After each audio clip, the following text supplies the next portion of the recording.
Ormus GMS yani Ormus Gümüş.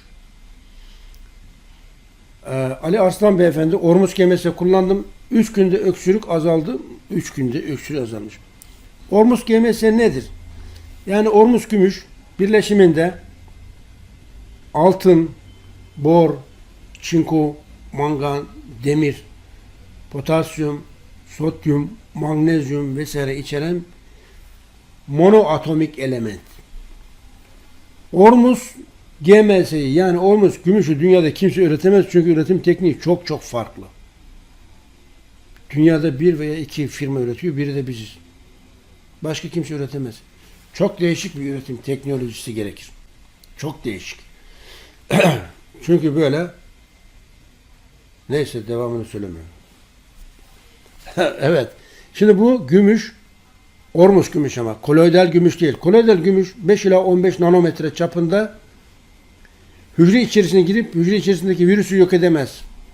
Fakat Ormus gümüş pikometre çapında olduğu için hücre içerisine girer. Hücre içerisindeki çekirdekçiye girer. Çekirdeğe girer. Çekirdekçiye girer. Çekirdeğin içindeki kromozom. Kromozom içinde DNA. DNA'nın içindeki amino asitlere kadar ulaşır. Koloidal gümüş ile Ormus gümüş arasındaki fark nedir?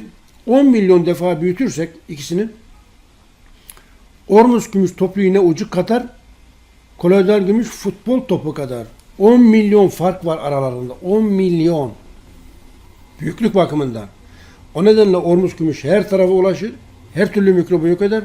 Koloidal gümüş sadece hücreler arasındaki bakteri yok edebilir. 3 günde diyor öksürüğüm azaldı maşallah.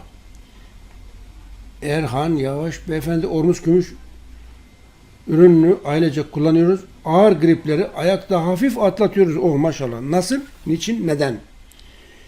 Eskiden grip işte 3-5 bakteri, virüs veya mantardan kaynaklanıyordu. Sebep oluyordu gribe. Şimdi ne oluyor?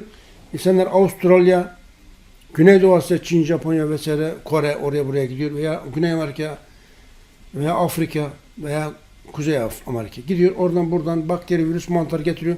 Buradan bakteri, virüs, mantar oraya götürüyor vesaire vesaire. Ne oluyor? Eskiden grip 3-5 bakteri, virüs ve sebep oluyordu ise koloni şeklinde bunlar yaşıyor. Grip sebep olan mikroplar. Şimdi 350-400 bakteri, virüs ve mantar birlikte gribe sebep oluyor.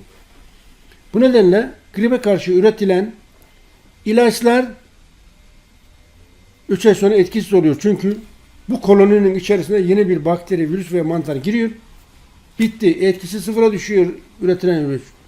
Bu nedenle gripe karşı üretilen ilaçlar etkisi sıfıra düşüyor.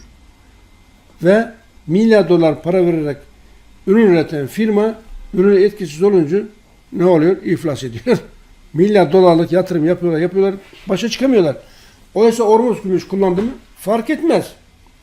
Gribe sebep olan bu koloninin içerisine ister kuş gribi, ister domuz gribi, ister Rus gribi, ister Çin gribi ne olursa olsun.